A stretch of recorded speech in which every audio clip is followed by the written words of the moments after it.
My parents abandoned me at the age of 14 at my grandmother's house because I was abnormal due to health issues, and now they are begging me to give them my inheritance too.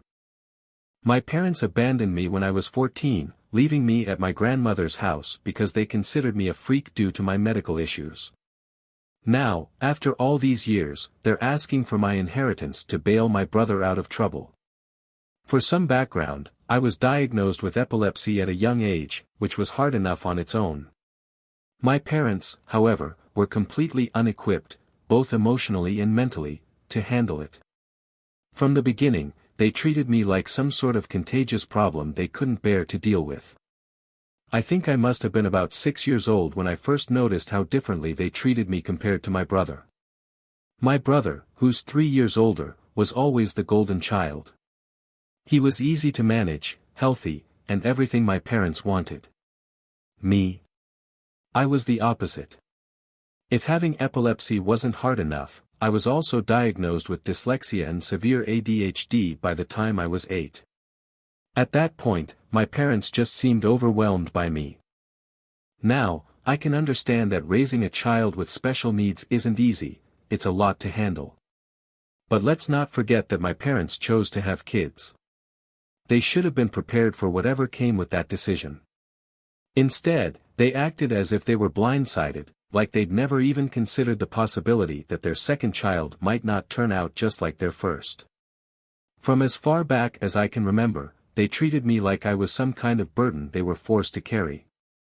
They didn't try to hide it, either. My childhood wasn't just difficult because of my illnesses, it was mostly because of them. Looking back, I'd say that the real pain in my childhood wasn't my conditions, it was the way my parents responded to them. They made me feel like an outcast in my own home, like I didn't belong. Every time I walked into a room, conversations would stop, and it felt like the air itself changed. It was as if my presence sucked the life out of the space. And this wasn't just something I imagined, it was clear from their behavior. By the time I hit my teenage years, the strain of living in a home where I felt unwanted broke me. The constant dismissal, the emotional neglect, it all added up. I started acting out, partly as a cry for attention and partly because I didn't know how else to deal with the hurt.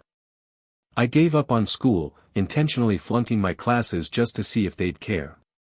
Spoiler, they didn't. When teachers called them in to discuss my behavior, they barely scolded me. Instead, they'd sigh, roll their eyes, and excuse my actions as just me being not right in the head. The breaking point came when I was 14. I brought a pack of cigarettes to school and lit one right in the middle of class. When my teacher told me to leave, I flipped him off. That stunt got me expelled, and for the first time, my parents reacted. They were furious, and the things they said to me that day left scars I still carry. They called me a mistake and said if they'd known how I'd turn out, they wouldn't have gone through with the pregnancy. They even told me that I'd ruined their lives and that they were better off with just one child, my brother. Those words crushed me, but it didn't end there. For a week, they kept me locked in my room, allowing me out only for bathroom breaks. Meals were brought to me, and I wasn't allowed to speak to anyone. It felt like solitary confinement, except worse, because it was my own parents who were doing this to me. At the end of that week, they told me to pack my things. My brother and mom packed for me while I sat in the car, confused. It wasn't long before I realized we were heading to my grandmother's house. At first, I thought it might be temporary, a way for me to get my head on straight. But I quickly learned the truth. They weren't planning to take me back. They had convinced my grandmother to take me in permanently. When we arrived, they dropped my belongings at her doorstep, told me this was my new home, and said they didn't want to hear from me again. I begged them not to leave me there. Even after everything, I still wanted to belong. But they didn't care. Right in front of me, they told my grandmother they were done with me, referring to me as a freak who was ruining their lives. Hearing them use the same word that bullies at school used for me stung in a way I can't describe. That was the moment I realized they had never loved me. And honestly, maybe they were doing me a favor by leaving me with my grandmother. She had always shown me more kindness than they ever did. From that point on, I stopped begging. I accepted my new reality and decided to make the best of it. When my parents left, I made a promise to myself: I was going to change my life for the better because I deserved more, and so did my grandma. She didn't deserve to shoulder the weight of my pain, especially when she had stepped in where my parents failed. After they were gone, she and I sat down for a much-needed heart-to-heart. She was honest with me in a way no one else had been. She admitted that when she first took me in, she hadn't been entirely sure about it. My father had filled her head with stories about my behavior, and she worried she wouldn't be able to handle a troubled kid at her age. It wasn't an easy decision for her, especially as a widow with limited means. She admitted that her hesitation was partly why it took her a week to decide.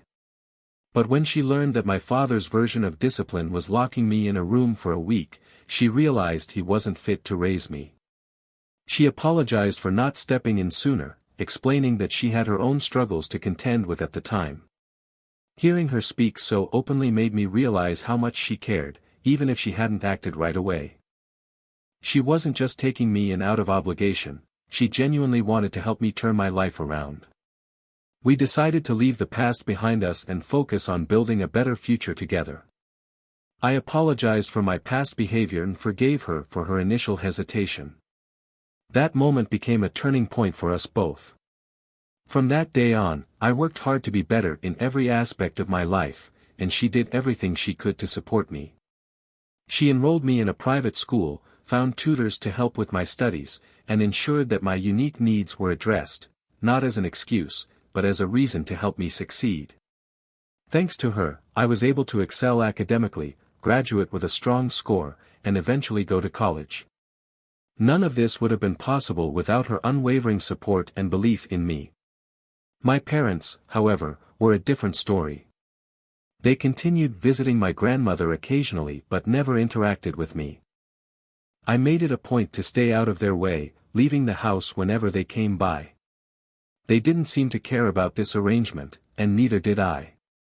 But one day, my grandmother finally had enough. During one of their visits, she confronted them about their refusal to acknowledge or apologize for the harm they'd caused me.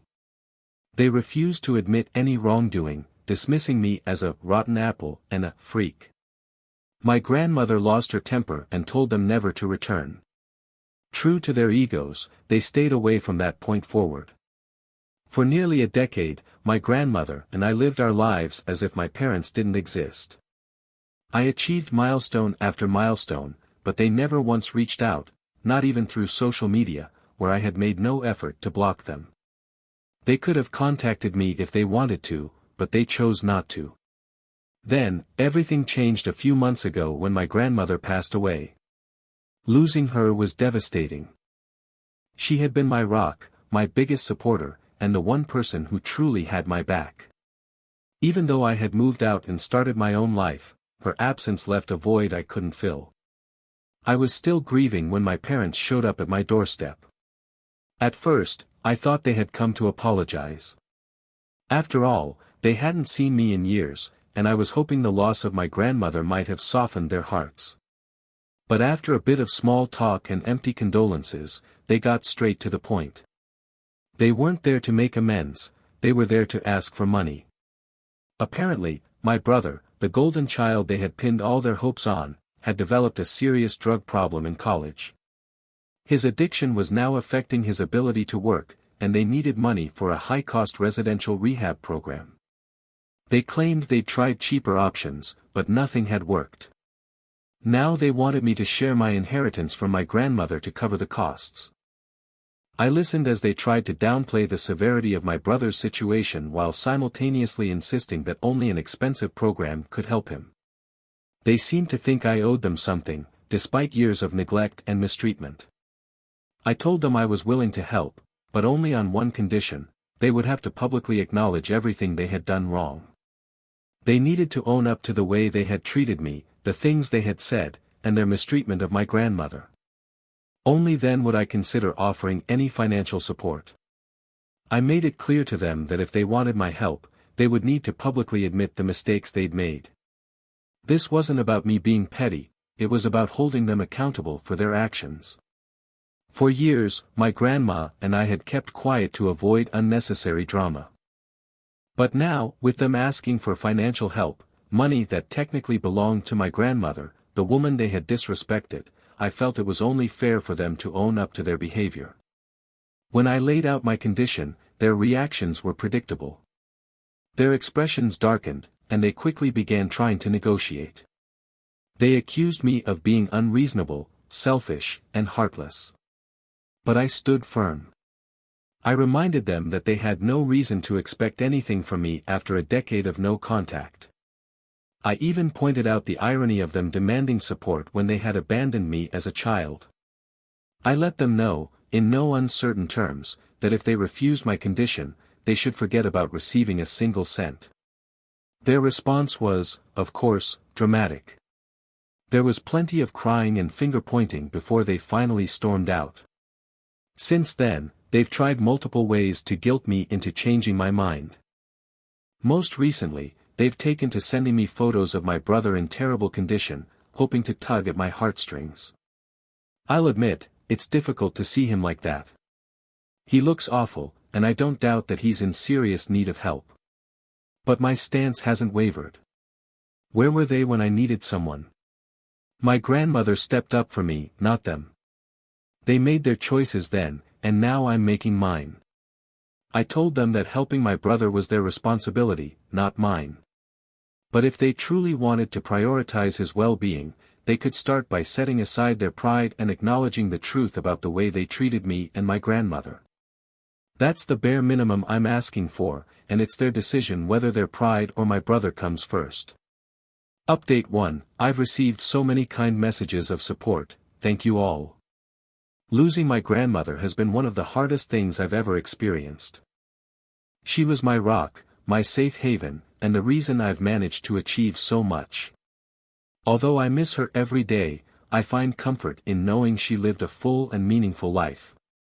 As for my parents, they haven't stopped pestering me online.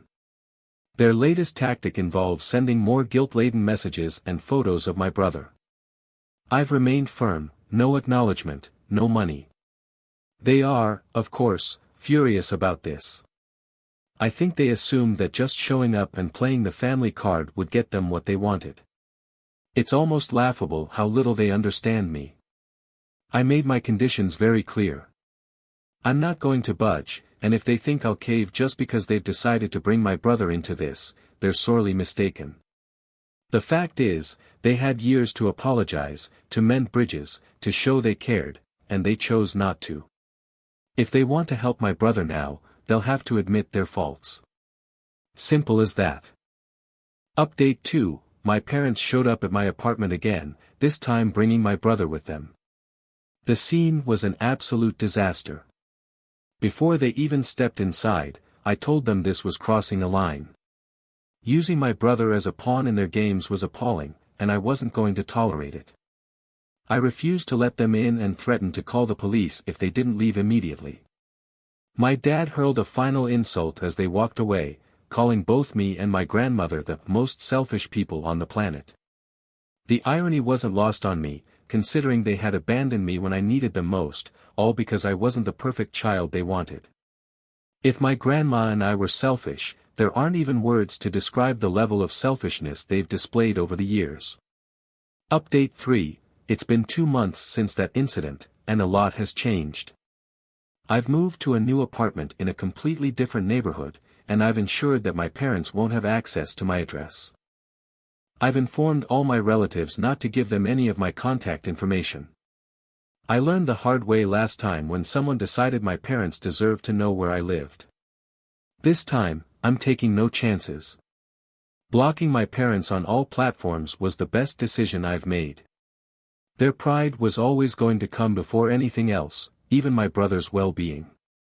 If they couldn't bring themselves to admit they were wrong, not even to save the child they supposedly loved, that's on them. I've made peace with the fact that they never loved me or cared for me the way they claimed to care for my brother. But their actions, or lack thereof, prove that their pride outweighs everything else in their lives. I'll continue living my life, free from their drama, and they can continue holding on to their false sense of perfection. As far as I'm concerned, we're done here.